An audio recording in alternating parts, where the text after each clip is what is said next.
रुख करेंगे वफाकी दारुल-हुकूमत इस्लामाबाद का, जहां वफाकी वुज़रा की जानिब से प्रेस कॉन्फ्रेंस की जा रही है। हुकूमत है वो 2 साल मुकम्मल होने पर अपनी तमाम वजारतें जो कि इस जिनकी जो फहरिस्त आपके पास इस किताब में है वो अभी तक आपको मिल भी गई होगी।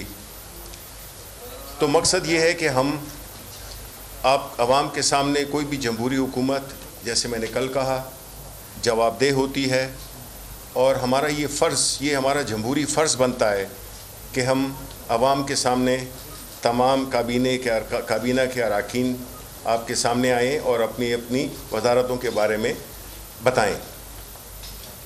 जैसे मैंने कल कहा था कि 5th जनरेशन वॉर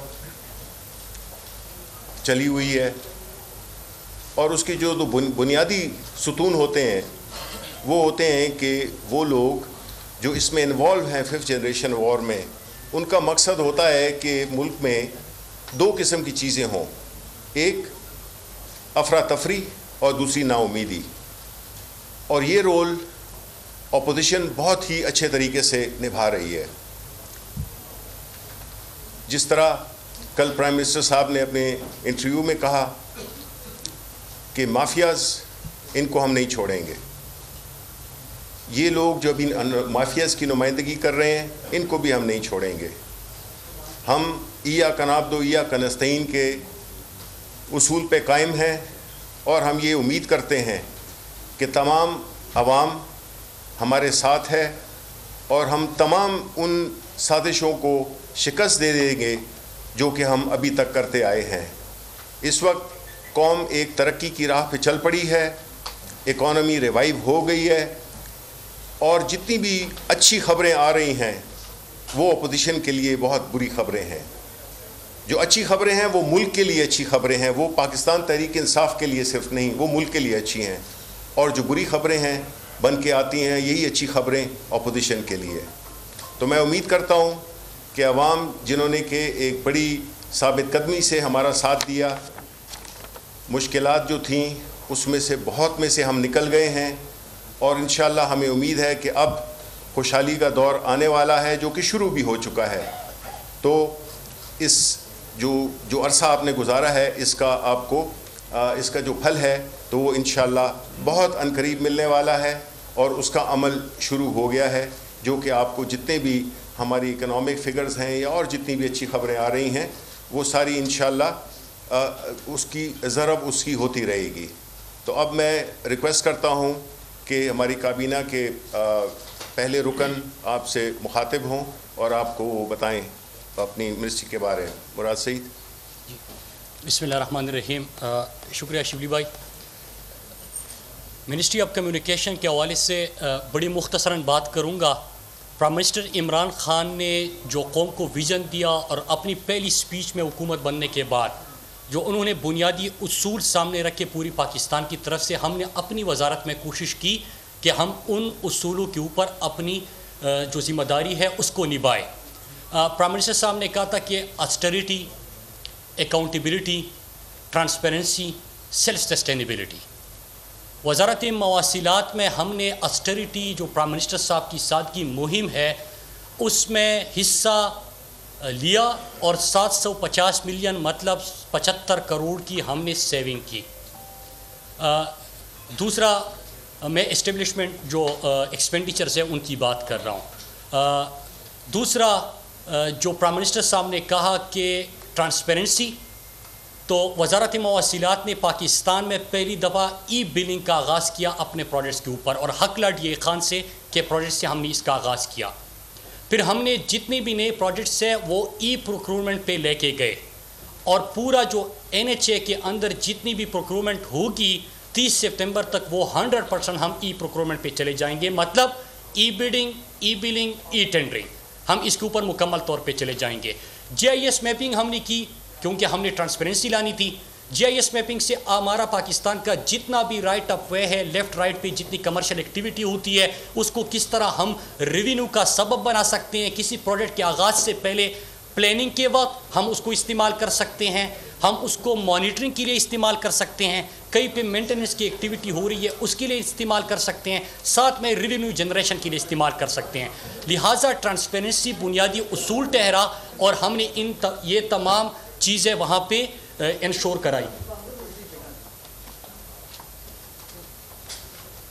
फिर उसके बाद दूसरी चीज़ प्राइम मिनिस्टर साहब ने कहा था कि ऑस्टेरिटी के बाद कि 750 मिलियन की हमने सेविंग की, नंबर 1। Number 2, accountability. मुल्क का एक शायद इदारा ऐसा है जो प्राइम मिनिस्टर साहब जिस तरह एहतिसाब माफिया को उन्होंने हाथ डाला हुआ है, तो हमने इसमें अपना हिस्सा डालते हुए 12 अरब 56 करोड़ की स्पेशल ऑडिट और ऑडिट करके रिकवरी की है। 12 अरब 56 करोड़ की। जाहिर सी बात है कि ट्रांसपेरेंसी लेके आए, अकाउंटेबिलिटी की तरफ चले गए। अब बात आ जाती है सेल्फ सस्टेनेबिलिटी की, तो उसके लिए ज़रूरी ये है कि हम सड़कें भी बनाएं लेकिन अपना रेवेन्यू जनरेट करके अपने पैसे से बनाएं। तो ये विजन हमने दिया। सेल्फ सस्टेनेबिलिटी के ऊपर हमारा रेवेन्यू 53 अरब से चला गया 103 अरब पे। 2 साल में 53 अरब से NHA का रेवेन्यू 103 अरब पे चला गया। 92.2% की ये इंक्रीज बनती है। तो ऑस्टेरिटी, अकाउंटेबिलिटी, ट्रांसपेरेंसी, फिर सेल्फ सस्टेनेबिलिटी। अब जब मैं ये बातें करूंगा तो सवाल उठेगा कि हमने तो सड़कें बनाई, तो सड़कों के ऊपर जो एग्जीक्यूशन का काम हुआ है 48.2% हमने ज़्यादा कर दिया।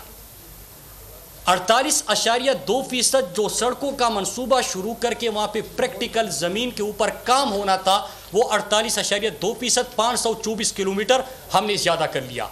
अब सेल्फ सस्टेनेबिलिटी को आगे लेके जाने के लिए प्राइम मिनिस्टर था कि आप ऐसे मंसूबे लेके आए जिसमें इन्वेस्टमेंट आए, जिसमें लोगों को रोज़गार मिले, जहाँ पे आपकी माशी सरगर्मियाँ भी हो, फार्म टू मार्केट की सड़क आपकी उसकी तरफ चले जाए कि आपकी एक्टिविटी, आपकी जो फार्मर्स हैं उनके लिए आसानी हो, टूरिज्म के इलाकों तक आप सड़कें पहुँचाएँ। इसके लिए हमने कमर्शियल फिजिबिलिटी की और पाकिस्तान में पिछले उनका कंपैरिजन की पिछली हुकूमत में उनका एक भी प्रोजेक्ट आखिरी 2 साल में पब्लिक प्राइवेट पार्टनरशिप का नहीं था। हमारा इस साल 8 प्रोजेक्ट्स है जी, अगर आप थोड़ा सा, हाँ जी, 8 प्रोजेक्ट है इस साल। कमर्शियल फिजिबिलिटी हैदराबाद सक्कर की मुकम्मल हो गई, 306 किलोमीटर का प्रोजेक्ट है, इकनिक से मंजूरी हो गई, EOI उसका आ गया, मार्च में उसका ग्राउंड पे काम शुरू हो जाएगा। सियालकोट, पिंडी और जो आपका जेहलम, फवाद चौधरी साहब भी बैठे हुए हैं, इन्होंने इस प्रोजेक्ट का बड़ा जिक्र किया था कि GT रोड का जो इलाका है वो हमेशा से महरूम रहा है मोटरवेज के हवाले से, तो उसकी भी फिजिबिलिटी के ऊपर काम शुरू हो गया। इसके साथ साथ मियावाली, बलकसर, मियावाली मुजफ्फर, और ये 47 हल्कों से ये मोटरवे गुजरेगी। ये जो मैं सियालकोट पिंडी मोटरवे की मैं बात कर रहा हूँ, ये 46 कौमी असम्बली के हल्कों से ये मोटरवे गुजरेगी। और आपने देखा होगा कि GT रोड को जो अतराफ है वो महरूम रह गए थे। फिर उसके बाद मियावाली, बलकसर, मुजफ्फरगढ़, ये सड़क आपने सुना होगा, ये भी हमने पब्लिक प्राइवेट पार्टनरशिप की तरफ लेके जा रहे हैं। इस तरह स्वात मोटरवे का दूसरा फेज भी इस तरह शुरू हो जाएगा। कराची, चमन, क्वेटा, ये 700 किलोमीटर से ज़ायद की सड़क है, इसकी फिजिबिलिटी के ऊपर भी काम शुरू हो गया। तो हमारी जो प्रोजेक्ट्स आएंगे उसमें इन्वेस्टमेंट भी आएगी, क्योंकि हम जो बजट में PSDP में हमें पैसा मिलता था, टोटल हमारी एलोकेशन है 117 अरब की, लेकिन जो मनसूबे इस साल हम पब्लिक प्राइवेट पार्टनरशिप की तरफ की थ्रू लेके आ रहे हैं ये 500 बिलियन से ज़्यादा बनते हैं। तो ये प्राइम मिनिस्टर की इस विजन के ऊपर भी हमने काम किया। फिर उसके बाद मैं आ जाता हूँ पोस्टल के ऊपर, क्योंकि बाकी मिनिस्टर ने बात करनी है। पोस्टल का ये था, आपको पता है कि लोगों ने इस्तेमाल करना छोड़ दिया था, आवाम का ट्रस्ट नहीं था, ट्रस्ट डेफिसिट बहुत ज़्यादा था। उसके ऊपर आप खुद गवाह है, पूरा पाकिस्तान गवाह है कि किस तरह आवाम ने इसको इस्तेमाल करना शुरू कर दिया। ट्रस्ट हमने किस तरह बिल्ड किया, हमने ट्रैक एंड ट्रेस सिस्टम में दे दिया कि जो भी पार्सल आप भेजोगे उसकी ट्रैक एंड ट्रेस होगी। जल्दी पार्सल पहुंचाने के लिए हमने UMS का आगाज़ कर दिया, अर्जेंट मेल सर्विस। बैरून मुल्क पार्सल की तरसील के लिए हमने EMS प्लस का काम शुरू कर दिया। जो बाहर हमारे मुसाफिर भाई है, जब पैसे भेजते हैं तो अगर वो बैंकिंग के थ्रू या किसी और थ्रू पहले भेजते थे तो वो चंद पैसे बचाने के लिए करते थे। हमने क्या किया कि फॉरेन रेमिटेंस इनिशिएटिव शुरू कर दिया, घर की दहलीज पे हम आपको पैसे पहुंचा रहे हैं बगैर 1 रुपया की कटौती की। हमने ई-कॉमर्स का आगाज़ करना था, उसके साथ हमने 1500 छोटे बड़े ब्रांड जो है उनके साथ मुआहिदा किया और हम उनके इस वक्त डिलीवरी पार्टनर बन गए। फिर हम इसके साथ साथ जितनी भी इसमें भी ऑस्टेरिटी से काम लेते हुए न सिर्फ सेविंग की बल्कि जितनी भी 41 रेस्ट एरियाज थे वो हमने आवाम के लिए खोल दिए, जिसपे हमारा पैसा लग रहा था उसने रेवेन्यू जनरेट करना शुरू कर दिया। फिर इसके बाद आखिरी चीज़ रिजल्ट क्या इसका आया, रिजल्ट ये है कि 10 बिलियन जिस इदारे का रेवेन्यू था वो 18 बिलियन प्लस पे चला गया। तो ये इस इदारे के अंदर हमने किया। मोटरवे पुलिस कोर्ट मुकम्मल हो गया, स्वात मोटरवे कंप्लीट हो गया, हवेलिया मानसेरा ताकोट मुकम्मल हो गया, लाहौर अब्दुल हकीम कंप्लीट हो गया, मुल्तान सक्कर कंप्लीट हो गया। 1 रुपया की सप्लीमेंट्री ग्रांट लिए बगैर मोटरवे पुलिस वहाँ पे अपनी जिम्मेदारियाँ निभा रहे हैं। तो और इसके साथ एक और चीज़, माजी में एक मोटरवे पुलिस को हम सफ़र ऐप आपने देखा कि कोई भी रिस्पांस जो टाइम है उसको हमने कम से कम तर कर दिया।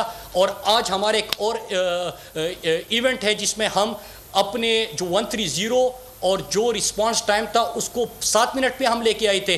जो अल्लाह ना करे एक्सीडेंट हो जाए, कोई और चीज़ हो जाए, तो अब उसको हम आज से 2 मिनट रिस्पांस टाइम पे लेके आ जाएंगे, जो हमारा आज 4:30 बजे उसका भी इनागुरेशन है। फिर इसके साथ एक्सीडेंट होते थे खैबर पख्तूनख्वा से हमने आगाज़ किया, पंजाब से और बाकी सूबों से हमने रिक्वेस्ट की है 1122 जो है वो मोटरवे पुलिस के साथ मिलके हमारे केपी के तमाम सड़कों पे इस वक्त अवेलेबल होगी।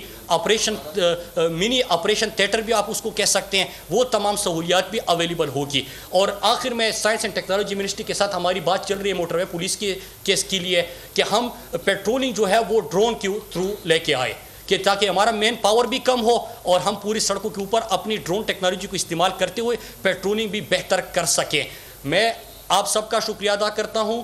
रेवेन्यू 50 बिलियन एक इदारे का बढ़ रहा, दूसरी इदारे का 10 अरब से 18 बिलियन तक चला गया। जितने प्राइम मिनिस्टर साहब ने विजन दिया था उसके ऊपर हमने अमल दरामद करने की कोशिश की। और मैं शिबली फराज साहब और प्राइम मिनिस्टर साहब ने हम सबको ये कहा कि मुल्क में पहली दफ़ा हो रहा है कि आप जाके कौम के सामने अपनी परफॉर्मेंस रखें, कभी भी ये पाकिस्तान की तारीख में नहीं हुआ था। तो मैं आप सबका शुक्रिया अदा करता हूँ। अब फवाद चौधरी साहब आप यहाँ पे आ जाए तो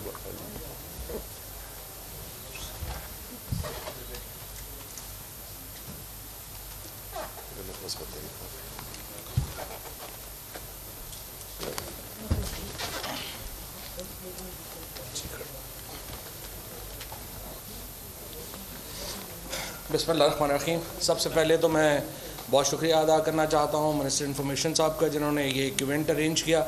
और बिल्कुल सही कह रहे थे मुराद सईद कि इस तरह कभी भी पाकिस्तान की तारीख़ में नहीं हुआ कि तमाम मिनिस्टर्स जो हैं वो इस तरह मीडिया के सामने आएँ और अपनी अपनी वजारत जो है उसको उसकी कारकर्दगी जो है वो बयान करें। तो सबसे पहले तो मैं समझता हूँ कि ओवरऑल जो गवर्नमेंट की परफॉर्मेंस रही है, 4 बुनियादी चीज़ें जिसमें मैं समझता हूँ कि तब्दीली आई है पाकिस्तान में। सबसे पहले PTI अकाउंटेबिलिटी के नैरेटिव के ऊपर आई थी, और जब इमरान खान और PTI का इमरजेंस हुआ था तो उस वक्त पाकिस्तान में PMLN और पीपल्स पार्टी का जो गठजोड़ है उसके नतीजे में करप्शन तो इशू ही ख़त्म हो गया था। लोग कहते थे खाता है तो लगाता भी तो है, ये वो नैरेटिव था जो पाकिस्तान में चल रहा था। अब उसको 2 सालों में इमरान खान ने और जो काबीना है उन्होंने बदल दिया है इसमें कि ना खाता है और ना खाने देता है। सो पहले तो ये बड़ी कामयाबी है। दूसरी कामयाबी ये है कि जो अभी जाहिर है कि हमने जिस तरह से एक इकॉनमी को, जो एक इम्पोर्ट इकॉनमी थी उसको चेंज किया और एक मैन्युफैक्चरिंग इकॉनमी जो है वो बना रहे हैं। और इसी तरीके से जो तीसरी बड़ी कामयाबी है कि ये देखिए 2 साल हो गए हैं, ये तमाम लोग आपके सामने बैठे हैं, अल्हम्दुलिल्लाह, अल्लाह का लाख लाख शुक्र है, एक के दामन के ऊपर भी कोई दाग नहीं है। पाकिस्तान में मुमकिन ही नहीं 2-2 साल काबीना में हों और किसी के ऊपर ये इल्ज़ाम ना, वैसे शौकिया इल्ज़ाम वाली बात तो अलहदा है, लेकिन किसी के ऊपर भी कोई सब्सटेंटिव एलिगेशन नहीं लगा, और ये एक बड़ी कामयाबी है। सो एक ओवरऑल गवर्नमेंट की परफॉर्मेंस जो है वो मेरे नज़र में जो है वो बड़ी ज़बरदस्त रही। इस हवाले से जो मेरी मिनिस्ट्री का जहाँ तक ताल्लुक़ है, जब मैंने वजारत साइंस एंड टेक्नोलॉजी संभाली थी तो ज़ाहिर है कि पाकिस्तान के अंदर अनफॉर्चुनेटली पाकिस्तान वो वाहिद मुल्क था शायद पिछले 10 सालों में जहाँ पे 0.62% जब 2008 में जब हुकूमत बदली और पीपल्स पार्टी की हुकूमत आई और मुशर्रफ साहब की हुकूमत गई, तो उस वक्त पाकिस्तान 0.62% ऑफ GDP साइंस और टेक्नोलॉजी के ऊपर ख़र्च कर रहा था। 2018 में जब PTI ने हुकूमत संभाली तो ये बजट कम होकर 0.24% रह गया था। तो पाकिस्तान शायद दुनिया का वाहिद ही मुल्क होगा या चंद मुल्कों में होगा जिसने साइंस एंड टेक्नोलॉजी का बजट आधा कर दिया, और उसकी जो क्रेडिट है वो ज़ाहिर है मुस्लिम लीग नून को और पीपल्स पार्टी को जाता है। हमने आके इसको रिवाइवल की एक पूरी जो है वो मूवमेंट चलाई।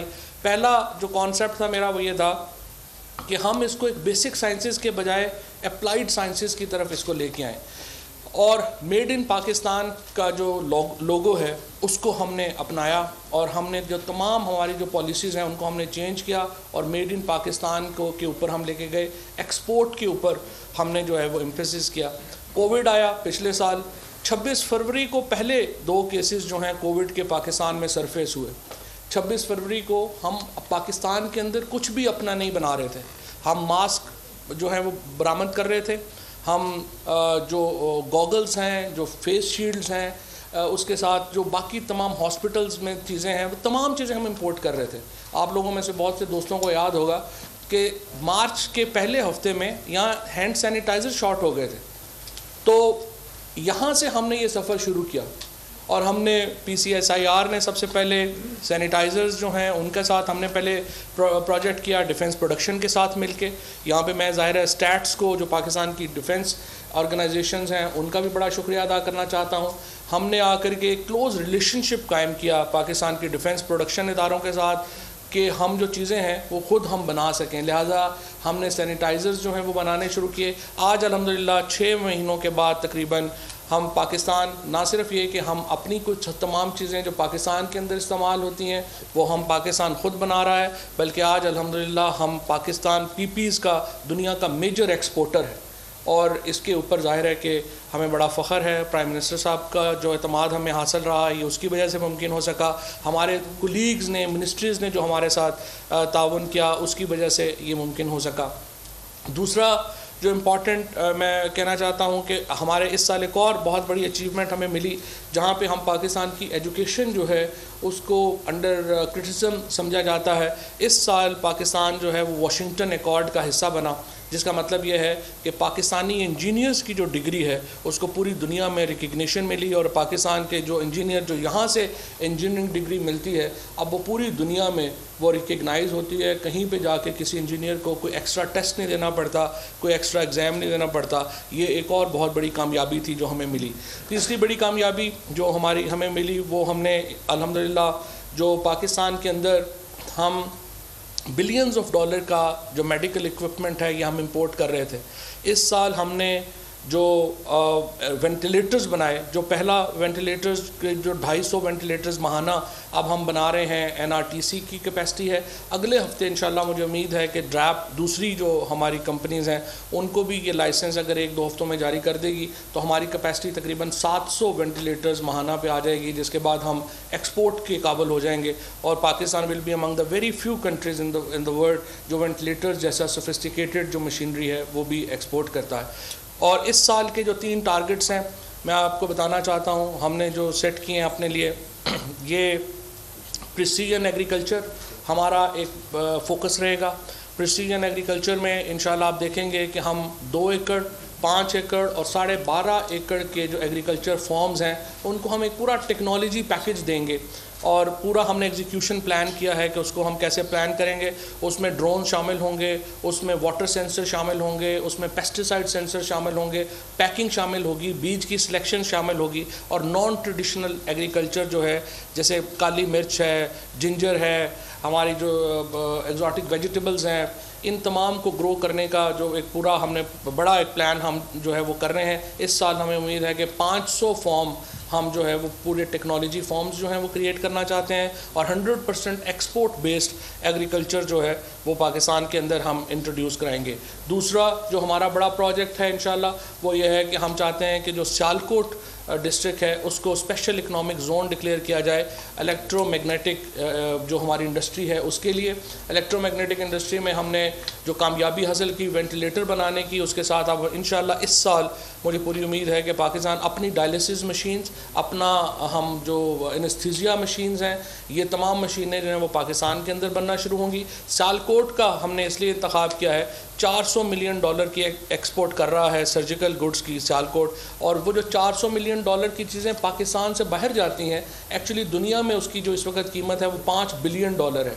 हो ये रहा है कि ये पाकिस्तान से बाहर चीज़ें जाती हैं, उनको सिर्फ जो है उसके साथ थोड़ा बहुत वैल्यू एडिशन होता है। फॉर एग्जांपल अभी मैं आपको मिसाल दूं कि अगर सिर्फ $400 मिलियन की जो जर्मनी पाकिस्तान से $200 मिलियन की जो सर्जिकल गुड्स इंपोर्ट करता है, वो वापस इंडिया को $700 मिलियन की बेचता है। सो इस तरह के जो सियालकोट के एक जो इंडस्ट्री है उसको हम एक पूरा सहारा देंगे और इंशाल्लाह मुझे उम्मीद है कि विद इन 1 ईयर हम ये जो सर्जिकल गुड्स हैं इनको जो एक्सपोर्ट है वो $2 बिलियन पे लेके जाने का हमारा टारगेट है। तीसरा, जो इसके साथ साथ इलेक्ट्रॉनिक्स में, जिस तरह मैंने आपको बताया कि हमारी जो एग्रीकल्चर मशीनरी मैन्युफैक्चरिंग है उसके ऊपर इंशाल्लाह हम एक बहुत बड़ा प्रोजेक्ट जो है वो करना चाह रहे हैं। उसमें हमारे साथ जो डिफेंस प्रोडक्शन के इदारे हैं वो भी इंशाल्लाह हमारे साथ होंगे, ताकि हम चाहते हैं इस साल 2 कंपनियां पाकिस्तान में ड्रोन एग्रीकल्चर ड्रोन जो हैं वो प्रोजेक्ट हमारा शुरू हो गया। जिस तरह अभी मुराद सईद साहब ने भी आपको बताया कि जो मॉनिटरिंग है, पुलिस मॉनिटरिंग, वो भी हम चाहते हैं कि ड्रोन्स के ऊपर शिफ्ट कर दी जाए। क्योंकि फॉर एग्जांपल अगर आप सिर्फ इस्लामाबाद पुलिस की मिसाल लें तो तकरीबन $1.5 करोड़ का तेल सिर्फ हर महीने जो है वो इस्लामाबाद पुलिस लगाती है अपने जो पेट्रोलिंग है उसके ऊपर। लेकिन अगर हम ड्रोन्स के ऊपर चले जाएंगे तो ना सिर्फ ये कि इस्लामाबाद पुलिस का ये पैसा बचेगा, बल्कि जो प्रिसाइज और जो इंफॉर्मेशन ड्रोन्स से ज़रिए पेट्रोलिंग की हासिल हो सकेगी, जाहिर है कि वो और जो है वो इसके साथ हासिल नहीं हो सकेगी। तीसरा इंपॉर्टेंट प्रोजेक्ट हमारा केमिकल रिप्लेसमेंट्स का है। पाकिस्तान $4 बिलियन के केमिकल्स इंपोर्ट करता है, उसमें से तकरीबन $2 बिलियन के केमिकल्स हैं जो पाकिस्तान में बनते हैं लेकिन उनकी क्वालिटी अच्छी नहीं है। सो हम प्रोजेक्ट ला रहे हैं ताकि ये जो केमिकल्स हैं इनकी क्वालिटी इंप्रूव हो। $1 बिलियन की जो केमिकल्स हैं वो इंशाल्लाह अगले 1.5 साल में हम जो एक्सपोर्ट रिप्लेसमेंट है वो हम करना चाहते हैं। ये कुछ एक खाका है हमारा जो हम जो है इंशाल्लाह उसको आगे ला रहे हैं। इसके साथ जो हमारे तमाम इदारे हैं उनको हम तगड़ा करना चाह रहे हैं, नए लोग जो हैं उनकी इंक्लूजन्स जो हैं वो कर रहे हैं और इंशाल्लाह मुझे पूरी उम्मीद है इस साल तकरीबन हमने $100 मिलियन के पीपीज़ के ऑर्डर्स दिए हैं, लेकिन अगले साल ministry of science and technology आइंदा 3 सालों में मुझे पूरी उम्मीद है कि हम $5 से $7 बिलियन का इम्पैक्ट डाल सकेंगे पाकिस्तान की इकॉनमी के ऊपर। और तमाम जो हमारे प्रोजेक्ट्स हैं वो प्रिसाइज हैं, वो उनकी डेट्स के साथ हैं, वो कब शुरू होंगे, कैसे एग्जीक्यूट होंगे, कहाँ कंप्लीट होंगे। इंशाल्लाह ये कामयाबी हमें हासिल होगी। Thank you very much. Thank you ji. अब मैं रिक्वेस्ट करूंगा जी मोहतरमा फहमीदा मिर्ज़ा जो कि इंटर प्रोविंशियल कोऑर्डिनेशन की मिनिस्टर हैं कि वो भी मुख्तसर वक्त में, क्योंकि वक्त एक अहम क्वांटिटी है यहाँ पे, कि वो बयान करें।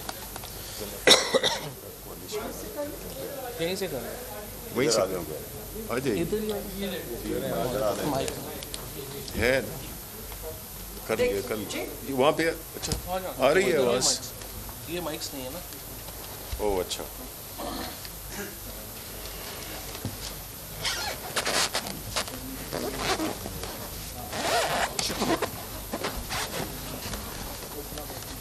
जी ये किसको? बिस्मिल्लाहिर्रहमानिर्रहीम। Ministry for inter provincial coordination यकीनन ये दूसरी मिनिस्ट्री से बहुत मुख्तलिफ है, लेकिन बहुत बड़ी अहम जिम्मेदारी है। और ये क्योंकि हम CCI जो कि कॉन्स्टिट्यूशनल बॉडी है उसका हम सेक्रेटेरिएट प्रोवाइड करते हैं, और जो कॉन्स्टिट्यूशन है वो ये कहता है कि 30 दिन के अंदर अंदर कोई भी हुकूमत आए उसको फ़ौरन CCI को कॉन्स्टिट्यूट करना है। तो मैं ये समझती हूँ इस हुकूमत को ये बहुत बड़ा एजाज़ जाता है कि विद इन 30 डेज़ हमने वो काउंसिल ऑफ कॉमन इंटरेस्ट फ़ौरन वो कॉन्स्टिट्यूट कर दी। और क्योंकि जिस तरह कैबिनेट होती है उसके पैरेलल होती है CCI, 18वीं तरमीम के बाद इस बॉडी की बहुत ज़्यादा अहमियत हो गई है। इससे पहले सिर्फ 8 सब्जेक्ट होते थे और उसमें क्योंकि उस पर इतना काम भी नहीं किया जाता था, लेकिन 18वीं तरमीम के बाद यहाँ पे 8 सब्जेक्ट्स ऐसे आ गए हैं जहाँ पे federal government and provincial government on board होके पार्टिसिपेटरी तरीके से इसको रेगुलेट करती है और बहुत से फैसले 18वीं तरमीम के बाद सूबों के पास जो चले गए हैं, तो उसके बाद CCI का एक मजबूत फोरम होना बहुत ज़रूरी है। तो हमने न सिर्फ उसको कॉन्स्टिट्यूट किया पर उसको स्ट्रेंथन करने के लिए, क्योंकि अभी तक जो था IPC में ये था कि जो भी इदारे डिवॉल्व हुए उनके जो एम्प्लॉयज़ थे डिपार्टमेंट नीचे चले गए लेकिन एम्प्लॉयज़ IPC में रख दिए। तो जो एक्चुअल CCI को जितना इफ़ेक्टिवली काम करना चाहिए था उस तरीके से नहीं हो रहा था। तो अब आफ्टर जब वो हुआ, हमने इसको CCI के सेक्रेटेरिएट को स्ट्रेंथन किया और उसके साथ साथ हमने पूरा वो ऑर्गेनोग्राम बना के वो अब हमने जमा कराया है। इंशाअल्लाह कैबिनेट से अप्रूव हो, परमानेंट सेक्रेटेरिएट भी देखेंगे। इसके साथ साथ क्योंकि मैंने कोऑपरेटिव फेडरलिज्म का एक स्लोगन दिया है, 18वीं तरमीम के बाद सिर्फ अंडर कोऑपरेटिव फेडरलिज्म है कि जिसमें सूबे और फेडरल गवर्नमेंट किस तरह एक पेज पे होके कि हम नेशनल इंटरेस्ट में हम काम कर सकते हैं, वो इसके ज़रिए होगा अंडर कोऑपरेटिव फेडरलिज्म। इसके साथ साथ जितना बैकलॉग था, ये भी कॉन्स्टिट्यूशनल रिक्वायरमेंट है, आर्टिकल 153 है कॉन्स्टिट्यूशन का कि हमें एनुअल रिपोर्ट्स पार्लियामेंट में ले करनी है। उसका बहुत बड़ा बैकलॉग था 16, 16, 17, 17, 18, 18, 19 और हमने अब सारी की सारी 19, 20 तक, क्योंकि वो तो साल अभी हमारा ख़त्म हुआ है पर हमारी रिपोर्ट कंप्लीट है, CCI ने अप्रूव कर दी है। तो इंशाल्लाह ये जो कॉन्स्टिट्यूशनल रिक्वायरमेंट है ये सबसे पहले अब हम जो भी पहला सेशन होगा उसमें वो रिपोर्ट्स ले हो जाएंगी। 4 सालों की जो पूरा पिछला बैकलॉग था वो हमने क्लियर किया है।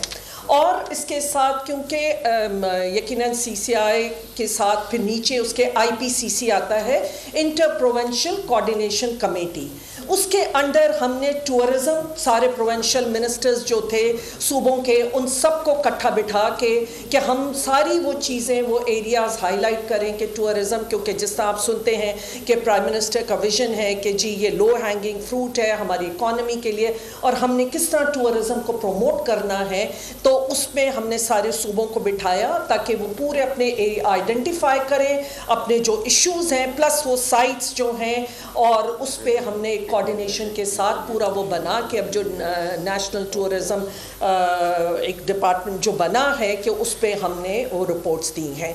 उसके साथ साथ स्पोर्ट्स के हवाले से फेडरल प्रोविंशियल ये फेडरल कोऑर्डिनेशन कमेटी बनी है, वो भी IPCC को भी नज़र में रखते हुए ताकि जितने सूबों के स्पोर्ट्स आपको पता है कि डिवॉल्व हो गई है, सूबों के पास चली गई है, और उसके साथ साथ कि उनकी कोऑर्डिनेशन के साथ, क्योंकि बार बार सवाल ये किया जाता है कि आज आपकी स्पोर्ट्स कहाँ हैं और मुल्क के हम क्या कर रहे हैं, तो वो फेडरल नहीं, क्योंकि अब जब सूबों के पास चली गई तो हमारा रोल ज़्यादा कोऑर्डिनेशन का हो गया। लेकिन जितनी ऑर्गेनाइजेशंस हैं, जितनी नेशनल स्पोर्ट्स फेडरेशन है, पाकिस्तान ओलंपिक एसोसिएशन है, ये ज़रूरी था कि इन सबको ऑन बोर्ड लेके हम किस तरीके से कि वो कोऑर्डिनेशन के हम एक ऐसी नेशनल पॉलिसी बनाएं जो कि हमारे मुल्क में, क्योंकि फेडरल गवर्नमेंट तो गाइडलाइंस दे सकती है, हम सूबों को एनक्रोच उनमें नहीं करना चाहते हैं, तो जो सूबों ने उसको इम्प्लीमेंट कराना है, जिसमें जो स्टेप्स हमने लिए उसमें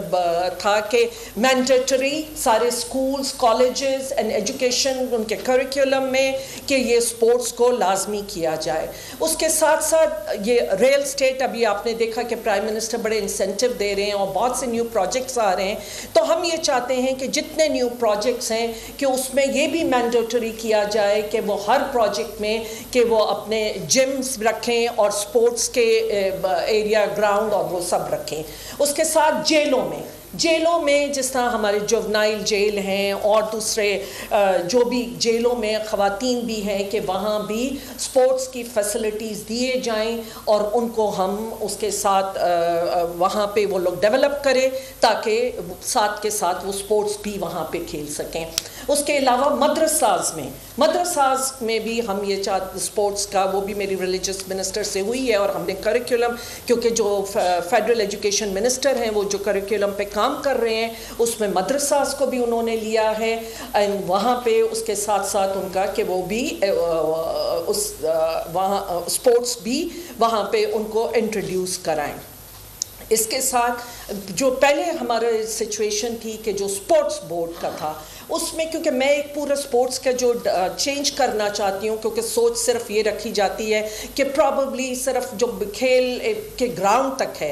इस वक्त दुनिया में पूरा स्पोर्ट्स के हवाले से विजन चेंज हो गया है। वो एक इंडस्ट्री है, उसकी डायनामिक्स चेंज हो गई हैं। मैंने उसको, क्योंकि जब मैं एज अ स्पीकर थी तो मैंने पार्लियामेंट्री डिप्लोमेसी पे फोकस किया था, मैं इस वक्त स्पोर्ट्स डिप्लोमेसी पे फोकस कर रही हूँ, और वो बहुत ज़रूरी है। हम मुख्तलिफ मुल्कों से MOU साइन करते थे, लेकिन वो MOUs ऐसे होते थे कि जिसको शेल्फ कर दिया जाता था। अब ये है कि जो MOU साइन हो हमारी एक्शनेबल होने चाहिए कि कौन सी चीज़ें और कि किस तरह हमारा, क्योंकि पाकिस्तान का जो सॉफ्ट इमेज है वो स्पोर्ट्स डिप्लोमेसी पे हम कैसे लेके आगे चल सकते हैं। जैसे प्राइम मिनिस्टर का है कि टूरिज़्म, बहुत से स्पोर्ट्स टूरिज़्म है कि उसको भी हम किस तरीके से हमने ज़्यादा से ज़्यादा प्रमोट करना है। उसके लिए हमने जो पहले पूरा स्ट्रक्चर रिस्ट्रक्चर किया है, रिफॉर्म्स ला रहे हैं स्पोर्ट्स बोर्ड में।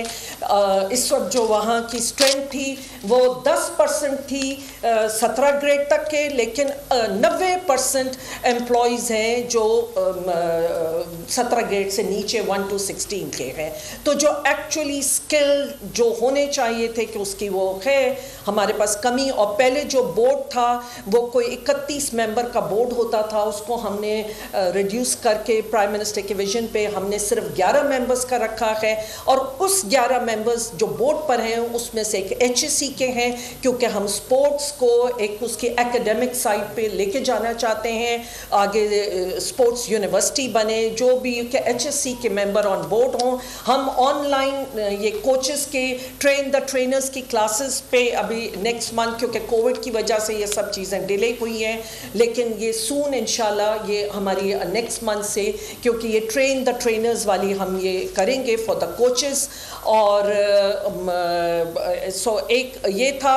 और दूसरा हमने नेस्ट पार्क के उनको लिया, वो हमने पूरा PSP का, क्योंकि जिस हाल में मुझे मिला वो पूरा इस पे कि उसकी कंप्लीट, ये मैं बाद में मीडिया को सर्कुलेट करूंगी कि देखिए कि हमारे जो एथलीट्स इंटरनेशनल गेम्स खेलने जाते थे वो किस किस्म की हॉस्टल्स में और किस किस्म के यूटिलिटीज़, जो भी हमारे फैसिलिटीज़ हैं डिफरेंट, कि उनके क्या हालात थे, उन सब की पिक्चर्स हैं, उसकी डिटेल्स हैं, और अब हम उसे कैसे अपग्रेड कर रहे हैं। मैंने सबसे ज़्यादा फोकस किया कि उन बच्चियाँ जहाँ रहती हैं, हमारी बच्चियाँ और बच्चे जो, वो किस तरीके से एक उनको अच्छा एनवायरनमेंट दिया जाए, वहाँ अच्छा माहौल दिया जाए। हमारी जितने पहले कंटिंजेंट्स बाहर जाते थे ये बड़ा सवाल आता था और बार बार मिनिस्टर से ये पूछा जाता था कि एथलीट तो 20 गए हैं तो 20 ही ऑफिशियल्स गए हैं, पता नहीं किसी के फैमिली मेम्बर्स जा रहे हैं क्या। तो वो हमने बड़ा रैशनलाइज किया। और अगर आप लास्ट नेपाल की देख लीजिए सैफ गेम्स का, क्योंकि उससे पहले देखेंगे तो 400 का कंटिंजेंट था और जो मेडल्स आए वो 100 के करीब थे। इस साल हमारा अगर जो भी हमने उसको बड़ा रैशनलाइज तरीके से किया कि 200 प्लस, एंड जितने मेडल्स आए वो 130 मेडल्स थे। तो इफ़ यू लुक एट के जो एक्सपेंस था हुकूमत का, और वो हमने बड़ा एक रैशनलाइज के जो वाकई मेरिट पे बच्चे जाएं वो करें। इसके साथ साथ क्योंकि और मिनिस्टर्स हैं, anti doping, this is very very important, जिसकी हमारे मुल्क में अवेयरनेस नहीं है। और बड़ा सेटबैक होता है कि जब इंटरनेशनली हम ये सुनते हैं कि हमारे बच्चों को उन्होंने सस्पेंड कर दी, बैन लगा दिया उन पे, वो अवेयरनेस नहीं है। तो उसके लिए हमने एंटी डोपिंग बोर्ड भी बनाया है, और अब सिर्फ अप्रूवल है कि वो वाडा की जैसे हमें अप्रूवल मिल जाएगी उसको, तो वो फर्स्ट टाइम है कि आपका एंटी डोपिंग बोर्ड बनेगा। और यहाँ पे कि उसके हवाले से हम सारी फेडरेशंस को हमने लिखा है कि जितना हो सके कि इसके बारे में आप अवेयरनेस फैलाइए, आप एजुकेशन दीजिए। और इंशाल्लाह, और जो हमारा रेवेन्यू है पाकिस्तान स्पोर्ट्स बोर्ड का, हमने खर्चे कम किए हैं लेकिन हमारे रेवेन्यू में 42% इंक्रीज़ आया है। इंशाल्लाह विद अब ज़्यादा अपग्रेडेशन जब फैसिलिटीज़ की हो जाएगी तो सारे सेंटर्स एंड हमारा PSP सेल्फ सस्टेनिंग हो जाएगा। बहुत शुक्रिया। अभी जी मैं ये रिक्वेस्ट करूँगा पावर मिनिस्टर से कि उमर अयूब खान जी, मैं यहाँ सोच जाती हूँ। बिस्मिल्लाहिर्रहमानिर्रहीम। जनाब minister for information Shibli Faraz साहब का मैं शुक्रगुजार हूँ कि उन्होंने ये ब्रीफिंग और प्रेस कॉन्फ्रेंस का इनेकाद किया और अरेंज किया। ख़वातीन व हज़रात, आपकी तवस्सुत के साथ जो हमारे नाज़रीन भी हैं और सामीन भी हैं जो आज इस प्रेस कॉन्फ्रेंस को सुनेंगे, उनके सामने चंद हक़ाइक़ मैं पेश करना चाहता हूँ। जिस वक्त वज़ीर आज़म पाकिस्तान इमरान खान साहब और पाकिस्तान तहरीक-ए-इंसाफ की हुकूमत आई तो जो दो चैलेंजेस सबसे ज़्यादा बेरोज़गार थे वो फाइनेंस के और एनर्जी सेक्टर के थे।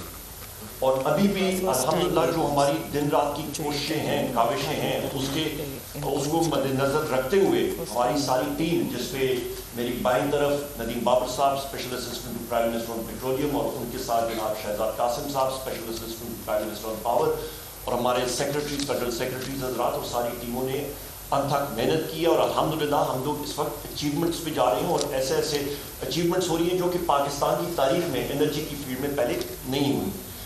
मुख्तसरन ख़वातीन व हज़रात, मैं आगाज़ यहाँ से करूँगा कि मिनिस्ट्री ऑफ पावर में जो सबसे एक अहम चीज़ हमें दो चार थी वो क्या थी कि पाकिस्तान का इन मुख्तसर इन काफ़ी दहाइयों से बिलखसूस पिछले 20-30 साल में जो एनर्जी मिक्स है वो बिल्कुल तब्दील हो गया है। हमारा इन्हिसार जो है वो इम्पोर्टेड एनर्जी पे हो गया है। 70% हमारी जो तवानाई है वो हम लोग बाहर से इम्पोर्ट करके उसके साथ बनाते हैं। पाकिस्तान तहरीक-ए-इंसाफ की हुकूमत में और बिलखसूस इमरान खान साहब की पॉलिसी क्या है कि इस एनर्जी मिक्स को जो कि हमारा 70% इस वक्त इम्पोर्टेड एनर्जी पे है, इसको हम लोग बिल्कुल रिवर्स कर दें और अगले 10 सालों के अंदर अंदर इंशाल्लाह 2030 तक हमारा टारगेट ये है कि हमारा रिन्यूएबल एनर्जी और पन बिजली यानी कि पानी से, हाइडल से जो बिजली बनती है और थर्मल और न्यूक्लियर शामिल करके तकरीबन 70 से 75% तक जो बिजली बनाई जाएगी वो पाकिस्तान के अंदरूनी वसाइल से बनाई जाएगी। इसी सिलसिले की कड़ी है कि पाकिस्तान में पहली बार हमारी जो इस वक्त जो ऑल्टरनेट रिन्यूएबल एनर्जी पॉलिसी है, इत्तेफाक के राय के साथ CCI council of common interest से उसमें मैं डॉक्टर फहमीदा मिर्ज़ा साहिबा का शुक्रिया अदा करता हूँ। इन्होंने मीटिंग अरेंज की और वहाँ पे इत्तेफाक के राय के साथ हमारी ये ARE पॉलिसी जो है ये अप्रूव हुई है और नोटिफाई भी होने जा रही है। और इसके साथ होगा क्या, इसके साथ होगा क्या कि जो बिजली के रेट है पहली बार पाकिस्तान तारीख में जो प्रोजेक्ट्स है वो कंपेटिटिव बेसिस पे जाएंगे, यानी कि उस पर बोली लगेगी। और इसके साथ ये भी मैं कहता चलूँ कि जो पिछले अदवार में रिन्यूएबल एनर्जी के शमसी तवानाई के प्रोजेक्ट्स और रेट्स जो तकरीबन 12.5 और 13 सेंट्स पे जा रहे थे वो हमारी हुकूमत में इस वक्त तकरीबन 3.75 सेंट्स पे आ गए हैं। और जिस वक्त ये कंपेरेटिव बेसिस पे जाएगा ये मजीद कम होंगे, इसका फ़ायदा आवाम को होगा। इसके साथ साथ इस ऑल्टरनेट रिन्यूएबल एनर्जी में एक बहुत बड़ा एलिमेंट भी है और मेरे भाई फवाद चौधरी साहब ने और हमने यहाँ पे शहजाद साहब ने एक जॉइंट प्रेस कॉन्फ्रेंस भी की थी कि इसके साथ पाकिस्तान में टेक्नोलॉजी ट्रांसफर ऑफ टेक्नोलॉजी होगी। आपके सोलर पैनल्स, आपके विंड टर्बाइंस, आपके विंड ब्लेड्स, ये क्रिटिकल इंजीनियरिंग कतार लगी है। ये कोविड की वजह से जरा खलल आया था कि जो कि पाकिस्तान में रीलोकेट अपने आप को यहाँ पे लोकेट करना चाहते हैं और वो सिर्फ पाकिस्तान की मार्केट को सप्लाई नहीं करेंगे, ये हाईटेक इंडस्ट्री होगी, इससे मुलाजमतें पैदा होंगी, हमारे नौजवानों को, बच्चे बच्चियों को मजीद अपॉर्चुनिटीज़ मिलेंगी कि वो अपनी यहाँ पे रिसर्च करें और बेहतरी लाएँ। बल्कि यहाँ से जो एक्सपोर्ट्स होगी इन चीज़ों की वो सेंट्रल एशिया और अफ्रीका तक जाएगी। इसके साथ साथ एक बहुत बड़ा एक सेटलमेंट हुई थी कारके की, ये तकरीबन पाकिस्तान के खिलाफ फैसला आप सारों को मालूम है, ख़वातीन व हज़रात को, 1.2 अरब डॉलर का पाकिस्तान के खिलाफ में बैनुल-अक़वामी अदालत ने कर दिया था, जिसका टोटल जो बनता है इम्पैक्ट बनता है तकरीबन 200 अरब रुपए बनता है।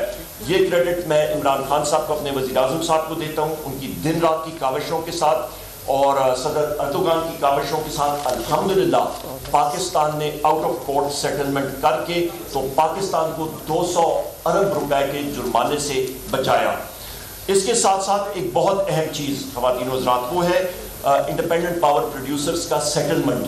वो भी पाकिस्तान की तारीख में एक बहुत बड़ा एक सुनहरी हरूफ में इसको इंशाल्लाह लिखा जाएगा। उसकी बुनियादी वजह यह है कि पुराने मुआहदे हो चुके थे, साबका हुकूमतों ने किए थे, कोई हुकूमत संजीदा नहीं थी। और ये मैं यहाँ पे अपने जो नेगोशिएटिंग टीम है, जिन्होंने एक बाकायदा टीम नोटिफाई हुई थी, उनकी दिन रात की मेहनत, और उसके साथ साथ IPPs के मालकान और उनके जो टेक्निकल एक्सपर्ट्स हैं, उनका भी मैं शुक्रिया अदा करता हूँ कि बाहमी इश्तराक के साथ एक बड़े दोस्ताना और अच्छे माहौल में पाकिस्तान की तारीख में पहली बार हुआ है कि ये चीज़ हुई है। और ये भी आप जहन में रखें कि इन कंपनियों ने, इनके पास पाकिस्तान के खिलाफ मुख्तलिफ अवार्ड्स मौजूद थे, वो भी जो है वो हमने आउट ऑफ कोर्ट सेटलमेंट्स किया, बल्कि एक मुआहदा उनके साथ किया है कि ये इंशाअल्लाह ताला पाकिस्तान के लिए बेहतरी के लिए चीज़ जाएगी। इसके साथ साथ मेरे भाई फैसल वावडा भी यहाँ पे मौजूद है। तो पन बिजली का जब काम आता है या बात आती है तो वाटर रिसोर्सेज का हम लोग जिक्र ना करें तो वो बात पूरी नहीं होती कि हमारा ताल्लुक इस तरह का है, जो पानी और डैम्स ये बनाएंगे तो उसके